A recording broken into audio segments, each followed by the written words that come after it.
ओम नमो भगवते वासुदेवाय। ओम नमो भगवते वासुदेवाय।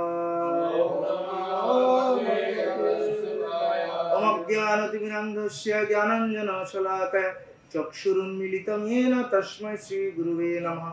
श्रीचैतन्यमनोभीष्टं स्थापितं येन भूतले स्वयं रूपं कदा मह्यं ददाति स्वपदान्तिकं।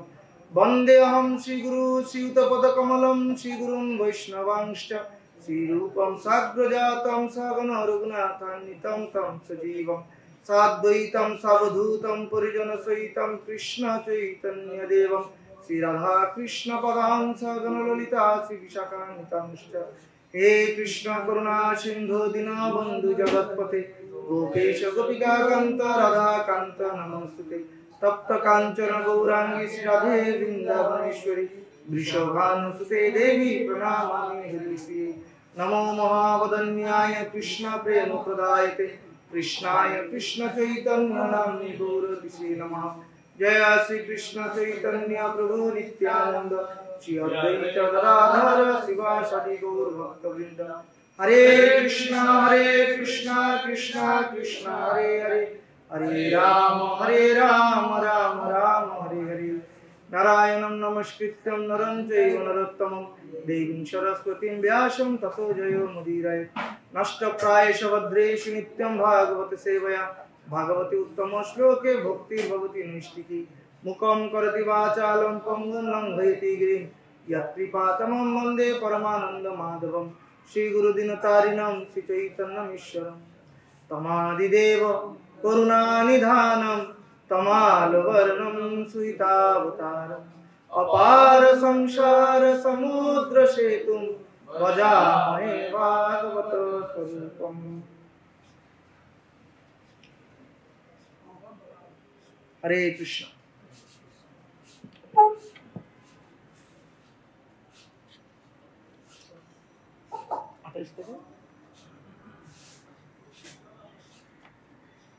আঠাশ থেকে 31 রাইট ম্যানেজার কোথায়? 28 থেকে 31। হরে কৃষ্ণ। আজকের শ্রীমদ্ ভাগবতম সেশন আমাদের আলোচ্য শ্লোক 28 থেকে 31। মূলত 28 29 কোনো তাৎপর্য নেই, সেজন্য আমাদের 31 নম্বরটি হচ্ছে মেইন শ্লোক। তো আমি 28 থেকে 30 পর্যন্ত এমনিতে পড়ে যাচ্ছি, 31 নম্বরটা আমরা একসাথে উচ্চারণ করব। বল প্রবিশ্য বাহুভ্যম তালাং সম্পরিকম্পয়ন ফলানি পাতয়ামাস মতঙ্গজ ইব ঊজসা। অনুবাদ: শ্রী বলরাম প্রথমে সেই তালবনে প্রবেশ করলেন, তারপর মত্তহস্তির মতো বল নিয়ে নিজ বাহুযুগল দিয়ে গাছগুলোকে ঝাঁকাতে শুরু করে তাল ফলগুলিকে ভূপাতিত করতে লাগলেন। ফলানাম পততাম শব্দম নিশম্যা সুররাশবহ অভ্যধাবৎ স্মৃতিতলম সনগম পরিকম্পয়ন। ফল পতনের শব্দ শ্রবণ করে সেই গর্ধপ্রভৃতি ধেনুকাসুর ভূতল ও বৃক্ষসমূহ কম্পিত করে আক্রমণের জন্য ধাবিত হয়ে এল। সমিত্যতরসা প্রত্যক বৈভ্যম পদ্ভ্যাম বলং বলি নিয়ত্যরসিকা শব্দম মুঞ্চম পরিয় শরৎখলঃ। সে বলবান অসুরটি দ্রুত বেগে শ্রী বলদেবের কাছে এসে তার পেছনের পায়ের খুর দিয়ে ভগবানের বুকে আঘাত করল। তারপর ধেনু উচ্চস্বরে গর্ধবের মতো কর্কশ শব্দ করে চতুর্দিকে ধাবিত হচ্ছিল। পুনরাসাদ্য সংরব্ধ উপপৃষ্ঠা পরাগ স্থিতঃ চরণাভ পরৌ রাজম দলায় প্রাক্ষিপতৃষা। পুনরাস্যাদ্য সংরব্ধ উপপৃষ্ঠা পরাগ স্থিতঃ চরণাভ পরৌ রাজম দলায় প্রাক্ষিপতৃষা। পুনরাস্যাদ্য সংরব্ধ উপপৃষ্ঠা পরাগ স্থিতঃ চরণাভ পরৌ রাজম দলায় প্রাক্ষিপতৃষা।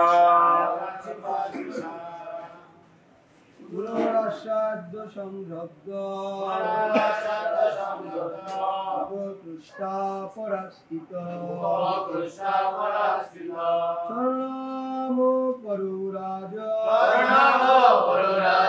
আলায় পাক্ষিপ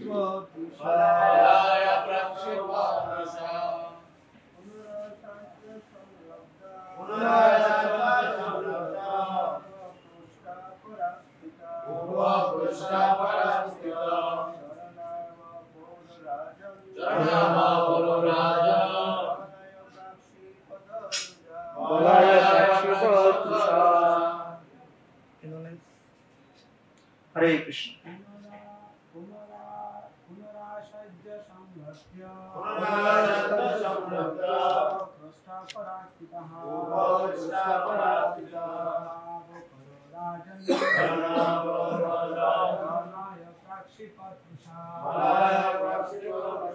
হরে কৃষ্ণ। অনুবাদ এবং প্রাঞ্জল তাৎপর্য করেছেন ইসকন পরিষদ আচার্য ছিল অভয় চরণারবিন্দ ভক্তিবেদান্ত স্বামী ছিল প্রবাদের শিষ্যবৃন্দ। কি পুনরায় শ্রী বলরামের দিকে ধাবিত হয়ে, আচ্ছা আমি শব্দগুলো বলছি, পুনঃ পুনরায় আস্বাদ্য তার দিকে এসে, সংরব্ধ প্রধানমত্ত উপক্রষ্টা গর্ধবটি পরাগ ভগবানের প্রতি পিছন দিক করে, স্থিত অবস্থান করে, চরণ পদদ্বয় অপর পেছনে, রাজন এ রাজা পরীক্ষিত বলায় শ্রী বলরামের দিকে, প্রাক্ষিপত সে নিক্ষেপ করলো, রুষা ক্রোধ সহকারে। পুনরায় শ্রী বলরামের দিকে ধাবিত হয়ে হে রাজন সে ক্রোধোন্মত্ত গর্ধবটি ভগবানের প্রতি পিছন দিক করে অবস্থান করলো। তারপর ক্রোধে চিৎকার করে অসুরটি তার দিকে তার পেছনের পা দুটি নিক্ষেপ করল। আমি আবার করছি, পুনরায় শ্রী বলরামের দিকে ধাবিত হয়ে হে রাজন সে ক্রোধোন্মত্ত গর্ধবটি ভগবানের প্রতি পিছন দিক করে অবস্থান করলো। তারপর ক্রোধে চিৎকার করে অসুরটি তার দিকে তার পেছনের পা দুটি নিক্ষেপ করলো। তাৎপর্য, উপক্রষ্টা শব্দটি গর্ধব এবং নিকটে যে চিৎকার করছে উভয়কেই নির্দেশ করে। এভাবেই এখানে ইঙ্গিত করা হয়েছে যে সে শক্তিশালী ধনুক ভয়ঙ্কর ক্রোধযুক্ত শব্দ করেছিল। হরে কৃষ্ণ। আজকের ভাগবত অধিবেশনে উপস্থিত সমস্ত বৈষ্ণববৃন্দের শ্রীচরণের মধ্যে অনুভূতি জ্ঞাপন করছি এবং আশীর্বাদ প্রার্থনা করছি, এবং আমি প্রার্থনা নিবেদন করছি আমাদের গুরু পরম্পরা ধারে অধিষ্ঠিত সমস্ত আচার্যবৃন্দের শ্রীচরণে এবং আমার সমস্ত শিক্ষকবৃন্দের শ্রীচরণে, যারা আমাকে নিঃস্বার্থভাবে জ্ঞান প্রদান করেছেন। আজকের এই অধ্যায়টি এবং এই শ্লোকটি অনেক গুরুত্বপূর্ণ, বিশেষ করে আমাদের ভক্তি জীবনের জন্য। পরমেশ্বর ভগবানের যে অসুর বধ লীলা খুবই গুরুত্বপূর্ণ। ভক্তিবিনোদ ঠাকুর এই বিষয়ে খুব সুন্দর লিখেছেন তার গ্রন্থে। প্রত্যেকটি অসুরকে নিয়ে তার গ্রন্থ আছে, এবং আমাদের ইজনের শিবরাম স্বামী মহারাজ ওনার একটি গ্রন্থ আছে খুব সুন্দর, অসুরা সব বৃন্দাবন, বৃন্দাবনের অসুরা, খুব সুন্দর বই। আপনারা কখনো সুযোগ থাকে সেটা করে দেখতে পারেন, খুব সুন্দর। সেখানে খুব সুন্দর করে আমাদের অনর্থগুলোকে বর্ণনা করা হয়েছে। আসলে এই সমস্ত অসুরগুলো আমাদের অনর্থগুলোর প্রতিনিধিত্ব করে।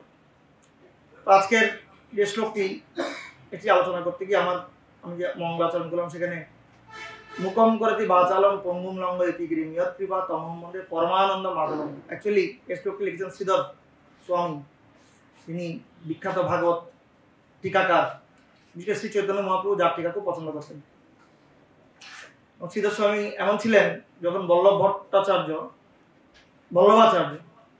তিনি যখন মহাপ্রভুর সামনে এসে যখন শ্রীধর স্বামীর নিন্দা করতে শুরু করলেন, নিন্দা মিন্স শ্রীধর স্বামীর ব্যাখ্যাকে তিনি ডিমিন করতে চাইলেন, তখন মহাপ্রভু খুব প্রধান্বিত হয়েছিলেন। তো মহাপ্রভু বলছিলেন যে শ্রীধর স্বামীর ব্যাখ্যার উপর যে কথা বলে সে হচ্ছে পতিতা রমণের মতো। তো এভাবেই শ্রীধর স্বামীর টিকাকে মহাপ্রভু পছন্দ করতেন, যদিও আমাদের খুব সাবধানের সাথে পড়া উচিত, কারণ শ্রীধর স্বামীর টিকায় টেকনিক্যাল কিছু মায়াবাদ ভাষ্য আছে, সেগুলোকে বাদ দিয়ে, কারণ তখন অন্য কোনো টিকাকার ছিলেন না, উনি মেইন টিকাকার ছিলেন। তো আমরা কারো গাইডেন্স থেকে সেগুলো কখনো কখনো অধ্যয়ন করতে পারি আগে প্রবাদের গ্রন্থ অধ্যয়ন করার পর। আমি নিজেও ওভাবে করিনি, আমি যতটুকু শ্রবণ করেছি ততটুকু বলছি। তো শ্রীধর স্বামী যেই প্রণাম মন্ত্রী লিখেছেন, সেখানে পরমানন্দ মাধবম, উনার গুরুদেবের নাম ছিল পরমানন্দ পুরী। এই জন্য তিনি তার গুরুদেবকে গ্লোরিফাই করে এই শ্লোকটি লিখেছেন। এবং এরপরে আমরা অ্যাড করেছি শ্রী চৈতন্য ঈশ্বরম, আমরা আমাদের গুরুদেবকে সেখানে অ্যাড করেছি। খুব ভালো। গুরুদেবের কৃপা বিনা আসলে উই আর এমটি ভেসেল, আমরা খালি পাত্র, জাস্ট আমাদের কিছু নেই। এখন এখানে আমি যে এখানে বসেছি কিছু বলার প্রয়াস করছি, অ্যাকচুয়ালি আমি জাস্ট একজন তোতা পাখির মতো, আমি জাস্ট শুনেছি সেটাকে আমি রিপিট করতে পারি, কারণ আমার কোনো উপলব্ধি নেই। আর আমাদের গুরুবর্গরা, আচার্যবর্গরা যারা নিরন্তর সেবা করছেন তারা সবাই উপলব্ধ ভক্ত, কিন্তু ওই ধরনের উপলব্ধি আমার নেই। কিন্তু তারপর আমি নিজের কারেকশনের জন্য, নিজের উন্নতির জন্য কীর্তন করার মাধ্যমে কখন আমার কৃষ্ণ স্মরণ হবে সে আশায় আমি, এবং প্রচার করার মাধ্যমে প্রচার আমাকে শাসন করবে। কখনো যখন আমরা প্রচার করি তখন আসলে প্রচার আমাদেরকে সেভ করে। আমরা যখন কোনো কথা মুখ দিয়ে বলে দিই প্রচারের সময়, তখন সে প্রচার আমাদেরকে হৃদয় থেকে শাসন করে যে ইউ হ্যাভ টোল্ড দিস, তুমি এটা বলেছো, নাও তোমাকে এটা ফলো করতে হবে। সেই আশাই চেষ্টা করছি, যদি কখনো বৈষ্ণবরা কৃপা আশীর্বাদ করে তখন। আর শ্রীমদ ভাগবতের প্রথম স্কন্ধ 7 নম্বর অধ্যায়ের 11 নম্বর শ্লোক একটা সুন্দর শ্লোক আছে। হরের গুণাক্ষিপ্ত মতিহি ভগবান বাদরায়ণী অভ্যাগাত মহৎ আখ্যানম নিত্য বিষ্ণু জনপ্রিয়। এই কারণে আমি ভাগবত বলছি, কেননা ভাগবত কথা বৈষ্ণবদের অনেক প্রিয়। তো হচ্ছে বৈষ্ণবদের সাথে সম্পর্ক উন্নয়ন করতে হলে হরের গুণ আক্ষিপ্ত মতি, যে পরমেশ্বর ভগবানের যে গুণ মহিমা, ঠিক যেভাবে সুখদেব গোস্বামী ব্যাসদেবের স্টুডেন্টদের মুখে এবং ব্যাসদেবের মুখে সেই গুণমহিমা শ্রবণ করে যেভাবে আসক্ত হয়েছিলেন, ঠিক পরমেশ্বর ভগবানের ভক্তরা সেভাবে আসক্ত পরমেশ্বর ভগবানের গুণমহিমার প্রতি। কেউ যখন অভ্যাঘাত মহদাখ্যান, কেউ যখন সেই পরমেশ্বর ভগবানের গুণমহিমা বৈষ্ণবদের সামনে উপস্থাপন করে, তখন বৈষ্ণবরা অত্যন্ত প্রসন্ন হয়। আর এভাবে করে নিত্য বিষ্ণু জনপ্রিয়, আর এভাবে করে বিষ্ণুজন যারা ভগবানের ভক্ত তাদের প্রিয় ব্যক্তিতে পরিণত হবে। সেই জন্য আমি আপনাদের প্রিয় হতে চাই, এই জন্য আমি আপনাদের সামনে ভাগবত কথা প্রেজেন্ট করতে এসেছি। আর আমি অনেক আগে একটা লীলা শুনেছিলাম, গৌর লীলায় এখন যে বনগা যে এরিয়াটা আছে, ওখানে পিসিমা নামে একজন ব্যক্তি ছিলেন, খুব বিখ্যাত। তো উনার নাম কেন পিসিমা? বৃন্দাবনে এক গৌরাঙ্গ মহাপ্রভু একটি বিগ্রহ সেবিত হয়, কোন জায়গায় প্লেসটা আমি একটু জেনে নিতে হবে।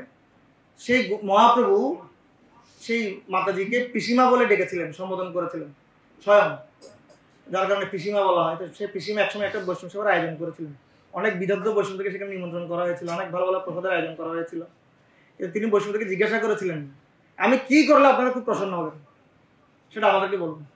তখন বৈষ্ণবরা বলেছিলেন, 1 মাস ব্যাপী হরিকথার আয়োজন করুন, 1 মাস ব্যাপী হরিকথা শুনলে আমরা প্রসন্ন হব।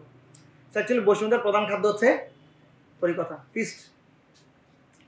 সেভাবে যখন আমরা হরিকথা শুনবো তখন আমাদের ক্ষুদাপায়, পরীক্ষিত মহারাজ বলছেন আমাদের ক্ষুধা তৃষ্ণা এগুলো সব নিবৃত্ত হবে। কোনো কোনো পুরাণে, বিশেষ করে পদ্মপুরাণে ধরনের বর্ণনা আসে, পরীক্ষিত মহারাজ যখন 7 দিন 7 রাত ধরে হরিকথা শুনছিলেন, তখন স্বর্গের দেবতারা এসেছিলেন অমৃত নিয়ে। তখন তাকে বলছেন, পরীক্ষিত মহারাজ আপনি 7 দিন 7 রাত ধরে কন্টিনিউয়াসলি শুনে যাচ্ছেন, maybe you are tired, so আপনি এখান থেকে অমৃত পান করতে পারেন। তখন তিনি সেই অমৃতকে রিজেক্ট করেছেন, যে আমি অলরেডি অমৃত পান করছি, আপনারা আমাকে কি অমৃত পান করাবেন, সেটা তো আমার কাছে খুব তুচ্ছ। তখন দেবতারা লজ্জিত হয়েছিলেন।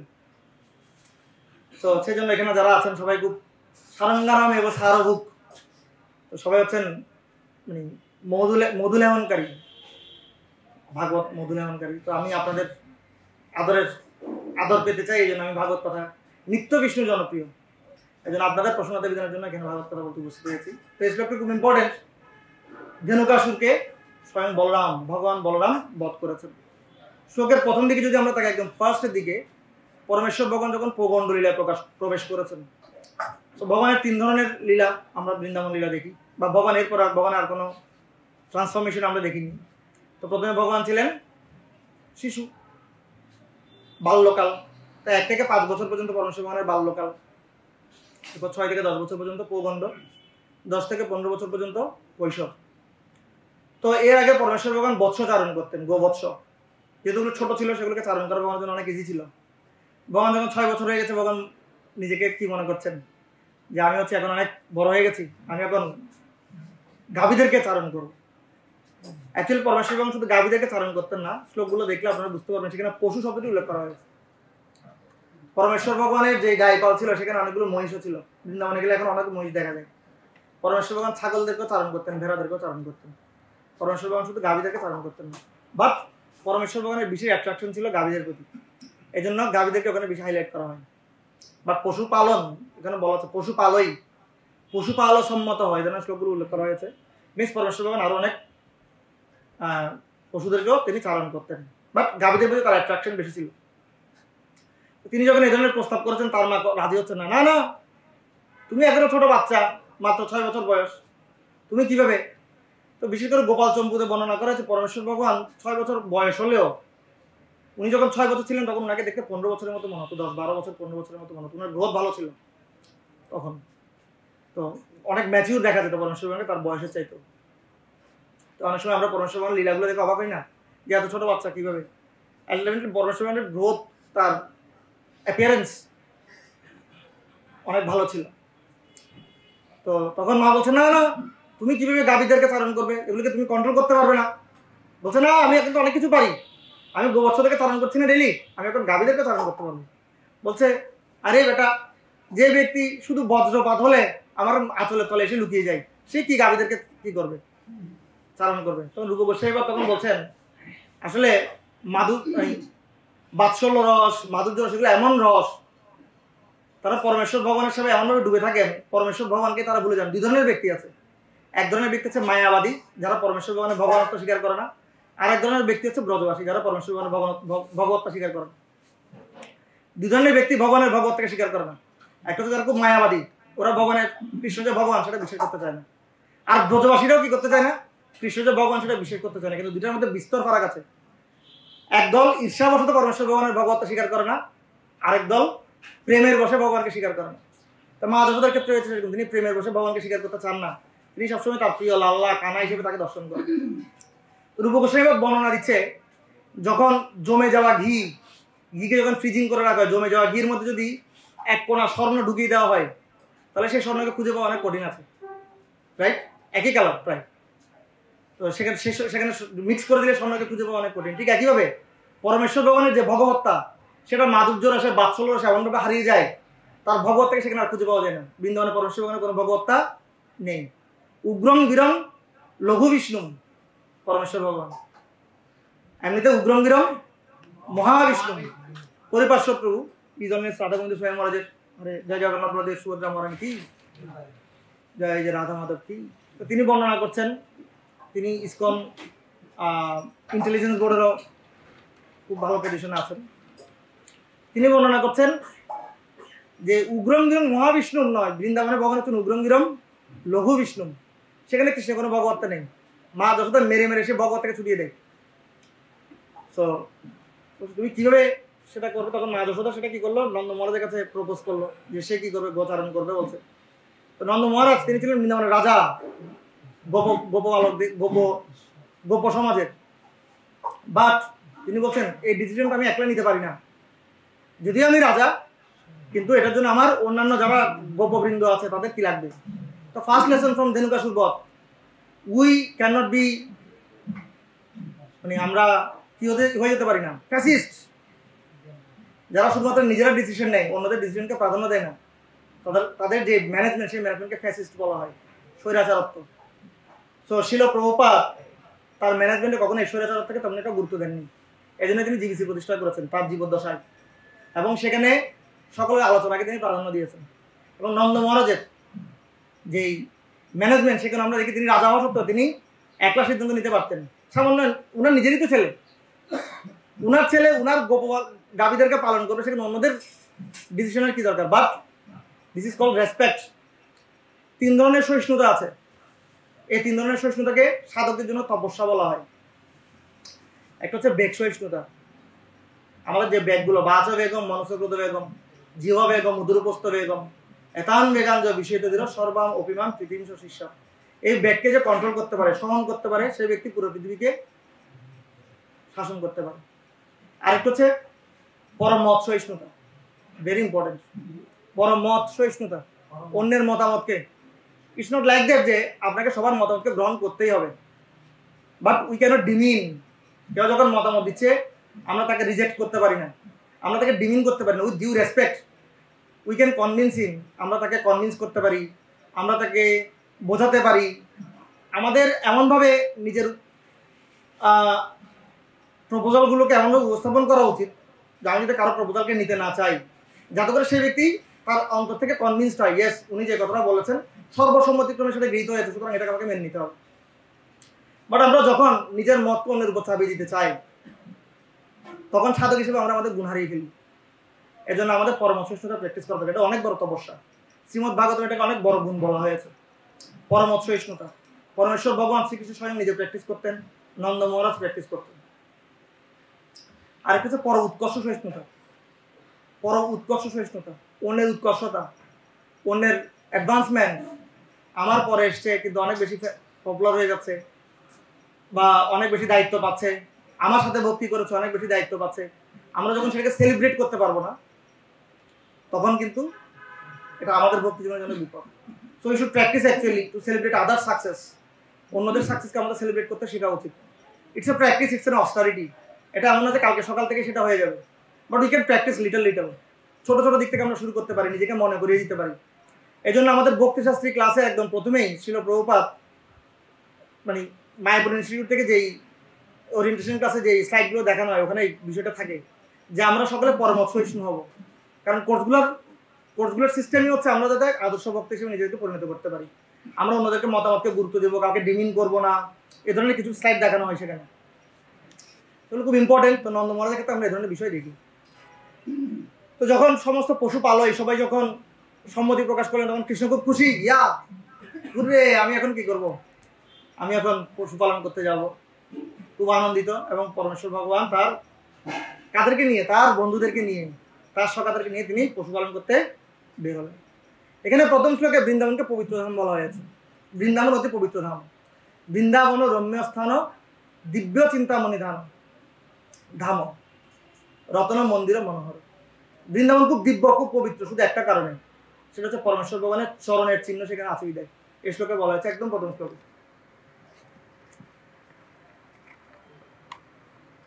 বৃন্দাবনম পূর্ণম অতীব চক্রতু। বৃন্দাবন হচ্ছে অতি পূর্ণ স্থান।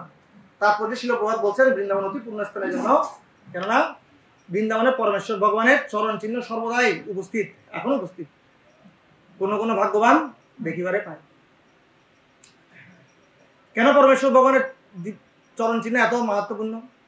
শ্রীমদ ভাগবতের তৃতীয় স্কন্ধে বর্ণনা করা হচ্ছে, বৈকুণ্ঠের বর্ণনা। সঞ্চিন্তয়েত ভগবত চরণারবিন্দম বজ্রাং কুশধ্বজ সুরুর লাঞ্ছনাঢ্যম উত্তুঙ্গ রক্ত বিলসৎ নকচক্রবাল জ্যোৎস্নাদি আহত মহৎ হৃদয়ান্ধকারম। কারণ পরমেশ্বর ভগবানের শ্রীচরণ আমাদের হৃদয়ের অন্ধকার দূর করে। এবং উত্তুঙ্গ রক্ত বিলসৎ নকচক্রবাল জ্যোৎস্নাদি আহত মহৎ, আমাদের হৃদয়টা অনেক আহত। এই জড়জগতের অনেক লাঠি খেয়ে আমাদের হৃদয়টা কি হয়ে গেছে? আহত। আহত, অনেক দুঃখ ভারাক্রান্ত হয়ে গেছে। এখানে একটু প্রশান্তি দরকার। আর প্রশান্তির জন্য ভগবানের চরণ রথ কি করতে হবে? আমাদের হৃদয় সবসময় ধারণ করার জন্য আমাদের প্রয়াস করতে হবে। যখন আমরা হৃদয়ে পরমেশ্বর ভগবানের চরণকে ধারণ করতে পারবো, তখন আমাদের হৃদয়ের অন্ধকার দূরীভূত হবে। এবং পরমেশ্বর ভগবান মহারাজ রঘুগণ তার একটা শ্লোকে খুব সুন্দর বর্ণনা করছেন যে অত্যদ্ভুত তৎচরণারবিন্দম, যে আপনার চরণ যে অতি অদ্ভুত, এ ব্যাপারে কোনো সন্দেহ নেই। হতামশ ভক্তির অদক্ষ জমলা। কারণ সাথে সাথে সেটি ভক্তির প্রতিকূল সমস্ত জিনিসগুলোকে কি করে দেয়? নষ্ট করে দেয়। মহার্তিকাতে ঈশ্বর সমাগমাত্র, যেখানে আপনার চরণের এত পাওয়ার, সেখানে আপনার ভক্তদের আর কথা কী বা বলবো? তো মূলত এখানে ভক্তদের গ্লোরিফিকেশনের বর্ণনা করা হয়েছে, বাট টেকনিক্যালি পরমেশ্বর ভগবানের চরণেরই বর্ণনা করেছে। প্রচেতাগণ চতুর্থ স্কন্ধে তারা যখন পরমেশ্বর ভগবানের দর্শন পেয়েছেন, তখন পরমেশ্বর ভগবান তাদেরকে দর্শন দিয়ে তাদেরকে বর দিতে চাইলেন। তখন তারা পরমেশ্বর ভগবানের চরণের গুণমহিমা কীর্তন করেছেন। পারিজাতে অঞ্জসা লব্ধে, পারিজাতে অঞ্জসা লব্ধে, অর্থাৎ মধুমুক্তি যেমন পারিজাত অন্ত লব্ধে। হ্যাঁ, শ্লোকটা আবার একটু মনে আসছে না। লাস্টের লাইনটা হচ্ছে যদঙ্গি মূলম আশ্চর্য সেবয়া কিং কিং ভৃণিময়ী। পারিজাত অঞ্জসা লব্ধে এই লাইনটা খুবই সুন্দর। অর্থাৎ এটার অর্থ হচ্ছে কোনো ভ্রমর, কোনো মধু যখন পারিজাত ফুলের মধু একবার আস্বাদন করে তখন সে আর অন্য কোনো মধুতে কোনো টেস্ট পায় না, তখন সে মধুরাই তার জন্য সর্বস্ব, তখন সে ঘুরে ঘুরে সে মধু পান করে। তাই অঙ্ঘ্রিমূলম আস্বাদ, অঙ্ঘ্রি মানে পরমেশ্বর ভগবানের চরণ। যে ব্যক্তি একবার আপনার চরণ রজের টেস্ট আস্বাদন করেছে, সেবয়া এবং আপনার চরণ রজের সেবার রসকে আস্বাদন করেছে, সেবয়া কিন বৃণিময়ী, তারা জগতে কি বর প্রাপ্য, কি বর তার দরকার, আমাদের কোনো বর দরকার নেই। তখন তারা পরমেশ্বর ভগবান কর্তৃক প্রদত্ত বরকে তারা রিজেক্ট করে দিয়েছে। পরমেশ্বর ভগবানের চরণ কত পাওয়ারফুল। এভাবে করে পরমেশ্বর ভগবান উইথ টিংটিং বেলস মিন্স তার চরণের রুনুঝুনু নুপুরের দ্বারা পুরো বৃন্দাবনকে সবসময় মাতিয়ে রাখতেন। সো এবং পরমেশ্বর ভগবান কিভাবে বৃন্দাবনে ঘুরে বেড়াতেন সেই বর্ণনা এখানে করা হয়েছে অত্যন্ত হাস্যবদনে। সবসময় বলছে পরমেশ্বর ভগবান এমনকি কুরুক্ষেত্র রণাঙ্গনেও যখন ছিলেন এরকম একটা প্রেশার মোমেন্টে, কেন ভগবানের জন্য কেন প্রেশার মোমেন্ট আমি সাধারণত সবাইকে বর্ণনা করার সময় বলি। যেমন মা বাবা, বিশেষ করে মায়েরা সারা বছর ছেলেকে পড়ালেখা করে, বাবা পর সরে ও সরায়া ক খ পর সারা বছর স্লেটে শিখায়, নাম শিখায়, খাতায় শিখায়। আর যখন অ্যাডমিশন টেস্টে ক্লাসে ঢুকিয়ে দেয় পরীক্ষা দেওয়ার জন্য, তখন ছেলেরা বারান্দায় বেরোয় আমি পরীক্ষা দিব না বেরিয়ে যায় না, যাদের প্রাইমারি স্কুলে যাওয়ার অভিজ্ঞতা আছে। অ্যাডমিশন টেস্টে কী করে আমি পরীক্ষা দেবো না, না হাত পা ধরিয়ে কান্না করতে শুরু করে। তখন মায়েরা অনেক অধৈর্য হয়ে যায়, বাবা রে সারা বছর অনেক কষ্ট করেছে, আরেকটা বছর কষ্ট দিস না বাবা, পরীক্ষাটা দিয়ে দিই কোনোভাবে, ঠিক আছে যা বাবা, তোকে জুস দেবো, তোকে কি দেবো। তো অর্জুনের অবস্থা হয়েছিল এরকম। অর্জুনকে এত রেডি করে এনেছে পরমেশ্বর ভগবান, যুদ্ধ করো। অর্জুন বলছে আমি যুদ্ধ করবো। এটা কিন্তু যতটা ইজি মনে হচ্ছে পরমেশ্বর ভগবানের জন্য জিনিসটা নেওয়াটা ততটা ইজি ছিল না, কারণ বিশাল অ্যারেঞ্জমেন্ট ওখানে হয়ে গেছে। আর পরমেশ্বর ভগবান চাইছেন আমি এখানে ধর্মকে প্রতিষ্ঠা করবো। আর অর্জুন সেই অ্যাডমিশন টেস্টের ছেলের মতো হাত পা ছড়িয়ে কান্না করতে বসে গেছে। ওই অবস্থায়ও পরমেশ্বর ভগবান দিব্য হাস্য সমন্বিত বদন নিয়ে সেখানে দাঁড়িয়েছিল, তিনি কখনো ইরিটেটেড হয়নি। So actually it's a great quality of a counsellor, of a guru. কারণ আজকের ওদের গুরুকে নিয়ে, সো গুরুদেবের এটা হচ্ছে অনেক বড় কোয়ালিটি। গুরুদেব সবসময় আমাদের অনেক অন্যায় অত্যাচারকে তারা কি করেন, হাসি মুখে সহ্য করেন। তো পরমেশ্বর ভগবান এবার হাস্যবদনে তিনি কি করছেন, বৃন্দাবনে ঘুরে বেড়াচ্ছেন। হাসম হরের অবনত কিলোক তীব্র শোকাশ্রু সাগরত বিশোষণত অতি উদারম সম্মোহনায় রচিত নিজমায়াস্য ভ্রুমণ্ডলম মুনিকৃতে মকরধ্বজস্য। হাসম হরের অবনীত অখিল লোক তীব্র, সমস্ত অখিল লোকের যে তীব্র, অখিল লোকের শোকাশ্রু সাগরাত, সমস্ত অখিল জগতের যে শোকের সাগর রয়েছে, শুধুমাত্র পরমেশ্বর ভগবানের দিব্য হাসি বিশোষণাৎ অতি উদারম, সাথে সাথে সেটাকে শুকিয়ে কি করে দিতে পারে, সেই সাগরকে শুকিয়ে দিতে পারে। এই জন্য পরমেশ্বর ভগবানের হাস্য সম্মানিত বদন সেটা খুব ইম্পর্টেন্ট। এই জন্য আমাদের উচিত যখনই সময় পাওয়া যায় পরমেশ্বর ভগবানের দিব্য হাস্য সম্মানিত শ্রী ভিডিওকে দর্শন করা, তাহলে আমাদের হৃদয়ের সমস্ত শোকের সাগর দূরীভূত হয়ে যাবে। মুখেন লোকার্তি হরস্মিতেন পরিস্ফুরৎ কুণ্ডলমণ্ডিতেন শোনাইতেন ধরবিম্ব ভাষা প্রত্যর হয়ন্তম সুনসেন শুভ্র। মুখেন লোকার্তি হরস্মিতেন, সমস্ত লোকের আত্মীহরণকারী পরমেশ্বর ভগবান সুস্মিতেন, সবসময় হাস্যোজ্জ্বল। এবার তার সুস্মিত হাস্যোজ্জ্বল বদন নিয়ে তিনি বৃন্দাবনে ঘুরে বেড়াচ্ছেন। আর সেটি দেখে বৃন্দাবনের গোপীরা অত্যন্ত আনন্দিত হতেন। তাদের আনন্দই ছিল কৃষ্ণের হাসি। চৈতন্য বর্ণনা করা হচ্ছে যে গোপীরা শুধু একজনের জন্য জীবন নির্বাহ করতো, সেটা হচ্ছে কৃষ্ণ। তাদের যত সুখ শুধু কৃষ্ণকে নিয়ে, কৃষ্ণ সুখী হলেই বৃন্দাবনের গোপিকারা সুখী, এবং তারা দেখে অত্যন্ত আনন্দিত হতো। এবং কৃষ্ণ সেখানে নির্মল সরোবরে সেখানে ঘুরে বেড়াচ্ছেন, নির্মল সরোবরের আশেপাশে। নির্মল সরোবরকে এই অধ্যায়ে মহাত্মাদের হৃদয়ের সাথে তুলনা করা হয়েছে। সো মহাত্মা মিন্স মহাত্মারা মামপত্ত দৈবিক প্রকৃতি মাশ্রিতা। পরমেশ্বর ভগবান শ্রীমদ ভগবত গীতায় তাকে মহাত্মা বলেছেন যারা পরমেশ্বর ভগবানকে নিজের হৃদয়টা কি করেছেন, অর্পণ করেছেন, ভগবানের ভক্ত। আর ভগবানের ভক্তদের হৃদয় কেমন হবে, নো ডুপ্লিসিটি। ভগবানের হৃদয়ে, ভগবানের ভক্তদের হৃদয়ে কোনো ডুপ্লিসিটি, যেন ডুপ্লিসিটাস। তাদের হৃদয় হবে নির্মল সরোবরের মতো। এখানে নির্মল সরোবরকে কিসের সাথে তুলনা করা হয়েছে, মহাত্মাদের হৃদয়ের সাথে তুলনা করা হয়েছে। এবং সেখানে শত শত পদ্মের, শত পাপড়ি বিশিষ্ট পদ্মের কথা বলা হয়েছে, যেগুলো দেখে কৃষ্ণের মন ভালো হয়ে যেত। তো ভক্তদেরকে এরকম পদ্মের মতো হতে বর্ণনা করা হচ্ছে। ভক্ত যদি এরকম নির্মল গুণে বিভূষিত হয়, পদ্মফুলের মতো সৌরভ প্রদান করে, তখন ভগবান আমাদেরকে দেখে অত্যন্ত আনন্দিত হবেন। আদরেশ ভগবান আমাদেরকে দেখে, তখন আমরা যদি ডুপ্লিসিটাস হই তখন পরমেশ্বর ভগবান আমাদেরকে দর্শন করবেন না, আমাদেরকে দেখে তিনি চোখ বন্ধ করে ফেলবেন। সেভাবে তিনি নির্মল সরোবরে ঘুরে বেড়াচ্ছেন এবং তার সকালের সাথে লীলা বিলাস করছেন।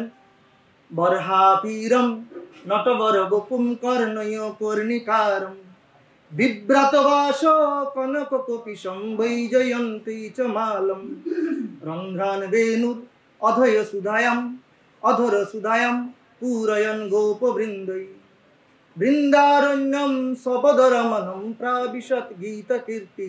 কিভাবে তিনি ঘুরে বেড়াতেন? বরহাপীরম নটবর বকুম, নটবর সবসময় নৃত্য করতেন, নৃত্য কীর্তন। বৃন্দাবনে একটাই কাজ, বৃন্দাবনে কোনো কাজ নেই, বৃন্দাবনে একটাই কাজ, শুধু নৃত্য এবং কীর্তন। ওখানে যারা থাকে সবসময় নৃত্য কীর্তনই করে।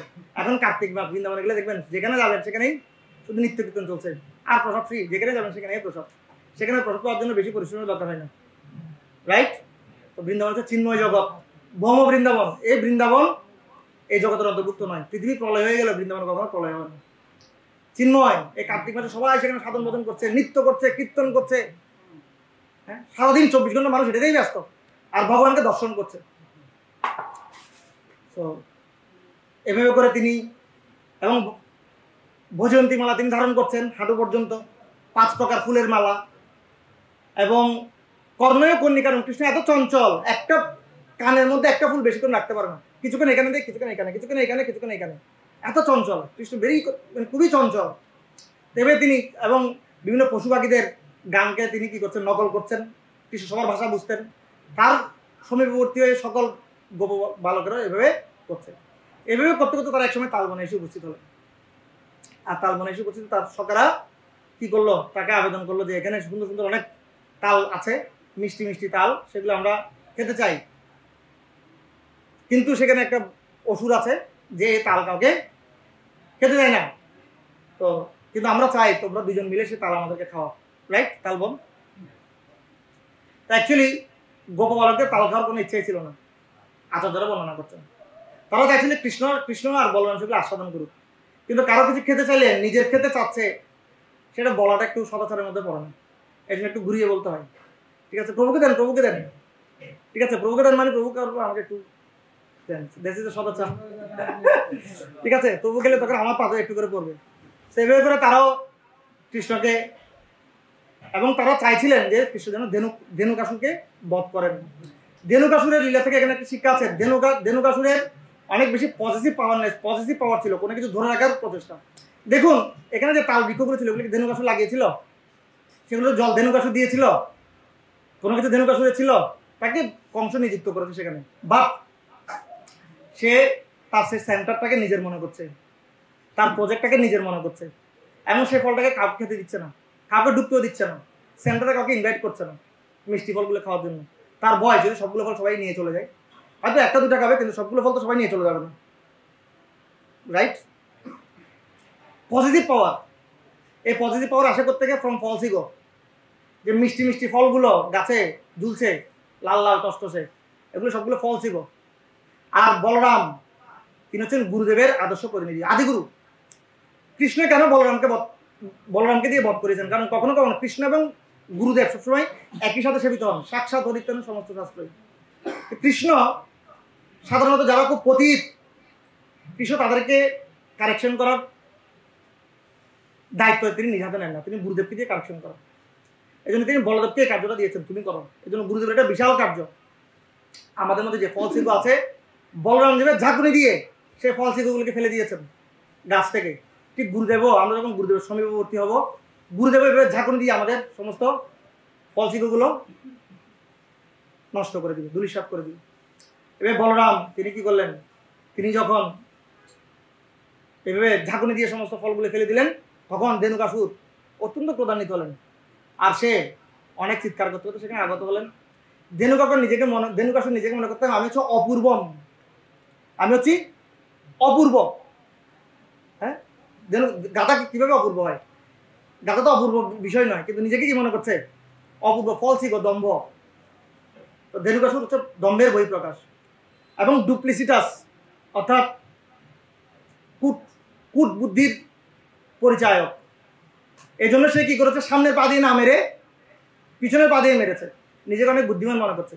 আর বলরাম চিন্তা করছে তুমি নিজেকে অপূর্ব মনে করো, সেজন্য আমি তোমাকে পূর্ব পা দিয়ে তোমাকে হত্যা করবো না, অপূর্বম পা দিয়ে হত্যা করবো। সামনে পাগুলো হচ্ছে কি পূর্ব পা না, সামনে, পিছনের পাগুলো হচ্ছে অপূর্ব। তুমি যেহেতু অপূর্ব মনে করো, অপূর্ব হয়ে তোমাকে আমি হত্যা করবো, সামনের পা দিয়ে হত্যা করবো না। পিছনের পাগুলো ধরে তিনি কি করলেন, ঘোরাতে শুরু করলেন। আরবে তিনি বলরামকে অনেক দূরে নিক্ষেপ করলেন। কৃষ্ণ কেন বলরামকে দিয়ে ধেনুকাসুরকে হত্যা করলেন, এটার পিছনে আরেকটা কারণ আছে, গর্গসংহিতে সেটার বর্ণনা আছে। প্রহ্লাদ মহারাজ যখন ভক্তে পরিণত হয়েছিলেন, তখন প্রহ্লাদ মহারাজকে পরমেশ্বর ভগবান নৃসিংহদেব কথা দিয়েছিলেন, আমি তোমার বংশের আর কোনো অসুরকে কখনো হত্যা করবো না। ঠিক আছে? তো বলি মহারাজের পুত্র ছিল, তার নাম ছিল সাহসিক, তার নাম ছিল সাহসিক, তার নাম। সে মারাত্মক লেভেলের ওষুধ ছিল, বলি মহারাজের সন্তান। তো এখন তাকে তো বধ করতে হবে, কিন্তু কৃষ্ণ কথা দিয়েছে আমি তাকে বধ, ভগবান কথা দিয়েছে আমি তাকে বধ করবো না। এই জন্য বলরামকে দিয়ে কি করিয়েছে, কারণ বলরাম একদিক থেকে তিনি ভগবান স্বয়ং, বাট একদিক থেকে তিনি আদিগুরুর প্রতিনিধিত্ব করছেন। এই দিক থেকে সেই জন্য কৃষ্ণ তাকে টাচ করেনি, বলরামকে দিয়ে হত্যা করিয়েছে। মূলত সাহসিক সে একসময় 10,000 স্ত্রী নিয়ে, তার 10,000 স্ত্রী নিয়ে মানে কি করছিল, আনন্দ বিলাস করছিল, আর প্রচন্ড আওয়াজ করছিল, প্রচন্ড আওয়াজ, ধরুন দারুণ আওয়াজ, ডিজে পার্টি করছিল, রাইট? তো ওখানে দুর্বাসা মুনি তপস্যা করছিলেন, দুর্বাসা মুনি অত্যন্ত বিরক্ত হয়েছিলেন, এটা গর্ভসংহিতায় আছে। অত্যন্ত বিরক্ত হয়ে তিনি তাদেরকে অভিশাপ প্রদান করলেন যে 4 লক্ষ বছর তুমি গাধা হয়ে, 4 লক্ষ বছর পর তোমাকে কৃষ্ণ কি করবে, কৃষ্ণ এবং বলরাম তোমাদেরকে কি করবে, উদ্ধার করবে। 4 লক্ষ বছর পর্যন্ত গাধা হয়ে থাকো তুমি। এটা 4 লক্ষ বছর সে গাধা হিসেবে ছিল, অসুর হয়ে। পরে বল কি কংস তাকে চাকরি দিয়েছেন বৃন্দাবনে, কি করো কৃষ্ণের লীলাই হস্তক্ষেপ করো। আর সে চাকরি পেয়ে সে কি করলো, সেখানে কৃষ্ণকে ডিস্টার্ব করতে আসলো। আর দুর্বাসা মুনি মহাত্মারা যদি কখনো কোনো অভিশাপও দেয়, কখনো কোনো চেস্টাসমেন্টও করে, আমাদের উপর রাগও করে, সেখানে কিছু না কিছু আশীর্বাদ থাকে। কারণ তারা জগতের হিতের জন্য তাদের জীবন, তারা চান না একটা আত্মা বিপদগামী হয়ে যায়। তারা চান ডিরেক্টলি আর ইনডিরেক্টলি তারা ভগবানের সাথে যুক্ত হোক। তিনি ভগবানের কাছে প্রার্থনা করেছেন, ভগবান আপনি যদি কখনো, আপনি জানি আপনি বৃন্দাবনে লীলা বিলাস করবেন, তখন তাকে কৃপা করে কি করবেন। তো সেই দিক থেকে বলরাম সেই ভগবানের প্ল্যানিংকে রক্ষা করার জন্য বলরাম গুরু হয়ে তিনি কি করলেন। তো গুরু শব্দের দুটি অর্থ। গু শব্দের অর্থ হচ্ছে অন্ধকার, রু মানে হচ্ছে নিরোধক। গুরু শব্দাত অন্ধকারাত্ম, রু শব্দার্থাৎ নিরর্থক। অন্ধকারাত নিরর্থক গুরু এব প্রবদ্ধতে, এই ধরনের একটা সুন্দর শ্লোক আছে। অর্থাৎ গুরু শব্দের অর্থ হচ্ছে যিনি আমাদের হৃদয়ের অন্ধকার বিনাশকারী। এই জন্য অজ্ঞান তিমিরান্ধস্য জ্ঞানাঞ্জন শলাকায় চক্ষুর উন্মিলিতম ইয়েন তস্মৈ শ্রী গুরুবে নমঃ। তো ধেনুকাসুর অন্ধকারে অজ্ঞানের অন্ধকারে আচ্ছন্ন ছিল। এই জন্য গুরুরবি বলরাম তাকে অন্ধকারের আচ্ছন্ন থেকে রক্ষা করার জন্য তাকে কি করেছেন, বধ করেছেন, তাকে তার পজিটিভনেস থেকে বের করে এনেছেন। গুরুদেবের শব্দটা আরেকটা অর্থ হচ্ছে ভারী। গুরুদেব শব্দের আরেকটা অর্থ হচ্ছে ভারী। ভারী মানে গুরুদেবের ওয়েট অনেক বেশি, তা না। তাহলে কি হিসেবে ভারী? কারণ ধেনুকাসুর ভারবাহী আর গুরুদেব ভারী। অর্থাৎ যে সমস্ত অযথা জিনিসগুলো আমরা ভারবাহী হিসেবে সবসময় বহন করছি, গুরুদেব সেগুলোকে, সে লোডগুলো নিয়ে আমাদের ভারকে সবসময় হালকা করে দেন। এই জন্য গুরুদেবকে ভারী বলা হয়। তিনি আমাদের লোডগুলো তার কাঁধে নেন, আমাদের পাপগুলো তার কাঁধে নেন। তো ঠিক একইভাবে ধেনুকাসুর সে একটা ভারবাহী ছিল, সবসময় ভার বহন করে অযথা যে সমস্ত জিনিস আমাদের প্রয়োজন নেই, যে সমস্ত অনর্থগুলো প্রয়োজন নেই, সেগুলো বয়ে বয়ে বেড়াচ্ছে। এই জন্য বলরাম যিনি স্বয়ং গুরুদেব, তিনি অত্যন্ত কৃপাপরায়ণ হয়ে তিনি সে ভারকে উদ্ধার করার জন্য সেখানে উপস্থিত হয়েছিলেন এবং তাকে বধ করার মাধ্যমে, আসলে ভাগবত খুব শর্টকাটে শেষ করেছে যে বলরাম তাকে ছুঁড়ে ফেলেছে এবং সে দেহত্যাগ করেছে। কিন্তু ঘটনাটা এরকম নয়, গর্ভসংহিতে আরো ডিটেলস বর্ণনা আছে। সে একবার ছুঁড়ে ফেলেছে, ছুঁড়ে ফেলার পর সে কি করেছে, গোবর্ধনে চলে গেছে। গোবর্ধনে চলে গিয়ে গোবর্ধন পর্বতকে সে তোলার চেষ্টা করেছে এবং পুরোটা পারেনি, যতটুকু পেরেছে সেটা নিয়ে কৃষ্ণকে ছুঁড়ে মেরেছে সে। আর গোবর্ধন আঘাত করার ফলে কৃষ্ণ এবং বলরাম আরো বেশি কি হয়ে গেছে, কৃষ্ণের বলরামে আরো বেশি ক্রোধ উৎপন্ন করেছে, কারণ গোবর্ধন ইজ লাইক দেয়ার হাত, সামনে গোবর্ধন পূজা। সো এই জন্য তখন বলরাম তাকে এভাবে হত্যা করেছে এবং কৃষ্ণ আদার্স যে সমস্ত গাধা ছিল গাধাদেরকে হত্যা করেছে।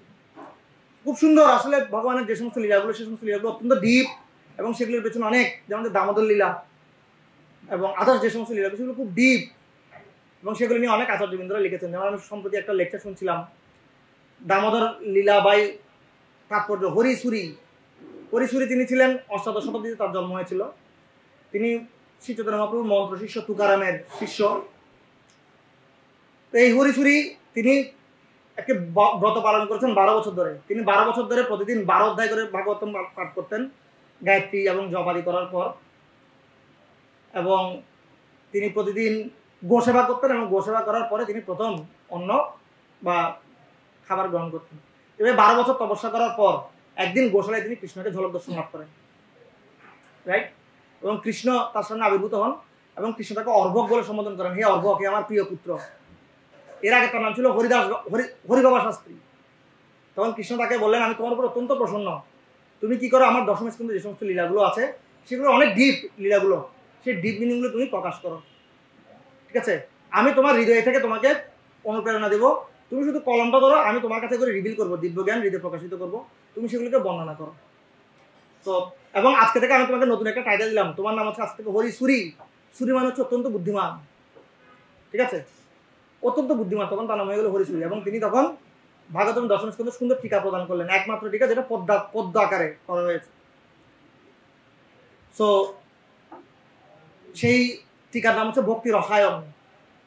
ভক্তি রসায়ন সেটা অ্যাভেলেবেল না, মানে অ্যাভেলেবেল না মিনস বাংলাতে অ্যাভেলেবেল না, অনেকে চেষ্টা করছে, অলরেডি হিন্দিতে হচ্ছে, এরপর হয়তো ভানুস্বামী মহারাজ যদি চান বাংলা হবে।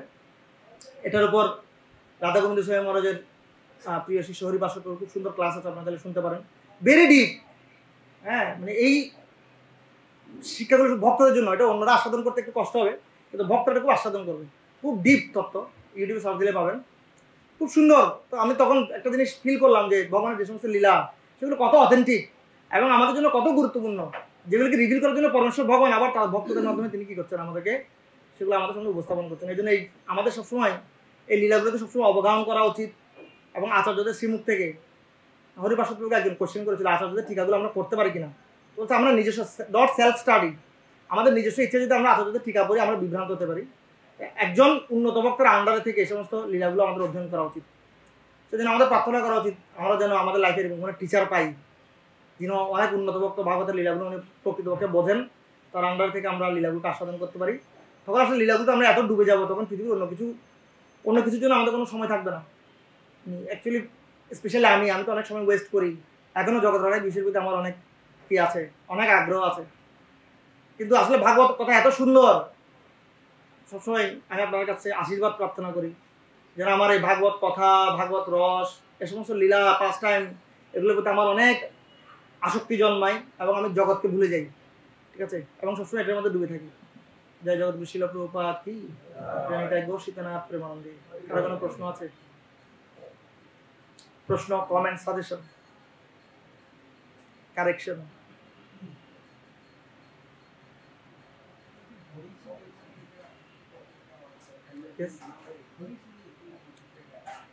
হরিসুরি তিনি মহারাষ্ট্রের খুব বিখ্যাত গুরু তুকারাম, আপনারা সবাই জানে থাকবেন। তুকারাম উনি মাত্র 200 বছর আগে সকলের সামনে দিয়ে বৈকুণ্ঠ বিমানে করে বৈকুণ্ঠে গমন করেছেন এবং স্বয়ং মহাপ্রভু থেকে উনি দীক্ষাপ্রাপ্ত। কিন্তু মহাপ্রভু ওনার সাথে ওনাকে দর্শন দিয়েছিলেন সরাসরি। মহাপ্রভু যখন সাউথ ইন্ডিয়া ভ্রমণ করে মহারাষ্ট্র দিয়ে যাচ্ছিলেন তখন তিনি তুকারামের সাথে দেখা করেছিলেন। এবং তুকারামের যে সেবিত বিগ্রহ বিঠ্ঠল ভগবান এবং স্বয়ম্ভু বিগ্রহ সেটাও আছে। তুকারামের শিষ্য, হ্যাঁ, তুকারামের দুই গ্রুপের শিষ্য আছে। একটা হচ্ছে নারদীয় কীর্তন শিষ্য, যারা হচ্ছে একটা পার্টি, আর একটা হচ্ছে ওয়ারখারি সম্প্রদায়। তো এই হরিসুরি তিনি নারদীয় শিষ্য পরম্পরায় ছিলেন। তার জন্ম হয়েছিল নাসিকে এবং নাসিকে তিনি পরমেশ্বর ভগবানের দর্শন পেয়েছিলেন। আর পরমেশ্বর ভগবান তাকে ইনস্ট্রাকশন প্রদান করেছিলেন, তুমি আমার দশম স্কন্ধে টিকা লিখো। আর সেই টিকার নাম হচ্ছে ভক্তি রসায়ন। এবং সেই টিকাকে নিয়ে গবেষণা চলছে। বিশেষ করে ইজলিনেস রাধা গোবিন্দ স্বামী মহারাজ টিকাকে আবিষ্কার করেন। রাধা গোবিন্দ স্বামী মহারাজের মনে একটা প্রশ্ন ছিল, আরে সবাই যে বলে দামোদর লীলায় দুধগুলো উতরে পড়ে যাচ্ছে, দুধ কিভাবে আত্মহত্যা করে ভাই? যত সব বানোয়াট কথাবার্তা, দুধ কিভাবে আত্মহত্যা করে, কোথায় আছে বের করো। তখন হরিপ্রসাদ প্রভুকে দায়িত্ব দেয়, খুঁজে বের করো যে কোনো আচার্য লিখছে কিনা, নাহলে এই লীলা অন্য কোথাও বলবো না। তখন হরিপ্রসাদ প্রভু তাকে প্রেজেন্ট করলেন, বলছে গুরু মহারাজ দেখুন দামোদর অষ্টকের লাস্ট লাইনটাতে আসেন, ওখানে বলছে নমস্যস্তু দামনে স্ফুরদিতি দামনে। একটা দড়িকেও প্রণাম করছে, কেন? কারণ চিন্ময় জগতে দড়িও কি পার্সনিফাইড, দড়ির একটা মূর্ত বিগ্রহ রয়েছে, সেখানে সবাই জীবন্ত, সেখানে সবাই কথা বলতে পারে, সুতরাং দুধও জীবন্ত হবে, এই ধরনের তো কোনো সন্দেহ নেই, কিন্তু মহারাজ বলছে খুঁজে বের করা এই ধরনের কোনো ঠিক আছে কিনা। তখন উনি অনেক পড়ালেখা করে বের করলেন ভক্তি রসায়ন টিকায় পরিশুরি তিনি বর্ণনা করেছেন, হ্যাঁ দূত এবার আত্মহত্যা করতে চেয়েছে, কারণ দূত চিন্তা করছে পরমেশ্বর ভগবানকে প্রাপ্ত হওয়ার ফলে, পরমেশ্বর ভগবানের শরণাপন্ন হওয়ার ফলে জগতের সবাই পৃথক ক্লেশ থেকে মুক্ত হয়ে যাচ্ছে, আমি এখনো পুড়ছি আর পুড়ছি, আমি কেন এখনো পুড়ছি, বুঝা যাচ্ছে উত্তর হচ্ছে না, তাহলে আমাদের জীবন রেখে লাভ কি, আমি ভগবানের কাছে থেকে ভগবানের শরণাপন্ন হতে পারলাম না, কাছে জীবনে একবারে পুড়েই মরে যায়, ছাই হয়ে যায়, ঠিক আছে। তো এখানে হরিশুর অনেক সুন্দর বর্ণনা দিয়েছেন, সেখানে তিনি আমাদের গুরুভাইদের কথা বর্ণনা করেছেন। অনেক সময় গুরুভাইরা একে অপরের উৎকর্ষতা দেখে সহ্য করতে পারে না, তখন তারা এভাবে জ্বলতে শুরু করে দুধের মতো, ঠিক আছে। আর যখন জ্বলতে শুরু করে তখন উতরে পড়ে যায় আগুনে, ঠিক আছে, তখন ভক্তি জীবনটা এভাবে পুরে ছাই হয়ে যায়। এদের অনেক সুন্দর সুন্দর বর্ণনা আছে ভক্তদের জন্য, ভক্তদের জন্য অনেক সুন্দর সুন্দর লেসন আছে, শুনতে পারবেন, লেকচার শুনেন, ঠিক আছে। এভাবে করে বর্ণনা করা আছে। তো ভগবানের লীলাগুলো অনেক ডিপ, অনেক ডিপ। আমরা যদি অনেক আচার্যদের কাছ থেকে শুনি, শ্রীমদ ভাগবতমের একাদশ করে 3 নম্বরে যে একটা সুন্দর শ্লোক আছে যে পরমেশ্বর ভগবানের লীলাসমূহ আমাদের ডিফারেন্ট অ্যাঙ্গেল থেকে শোনা উচিত। আমরা অনেক সময় একটা কালচার অনেক সময় রেডি করে ফেলি, শুধু স্পেসিফিক একজন ব্যক্তি থেকে আমাদের শুনতে হবে, ঠিক আছে। কিন্তু এই ব্যাপারে এগুলোর ব্যাপারে অনেক গবেষণা চলছে। তো ওখানে উনি বর্ণনা করছেন খুব সুন্দর যে একাদশ স্কন্ধের এই শ্লোকে বলা হয়েছে একজন ভক্ত যতক্ষণ পর্যন্ত পরমেশ্বর ভগবান সম্বন্ধে ডিফারেন্ট ব্যক্তি থেকে ডিফারেন্ট অ্যাঙ্গেল থেকে না শুনবে ততক্ষণ পর্যন্ত কখনো তার ভক্তি উৎকর্ষতা সাধিত হবে না।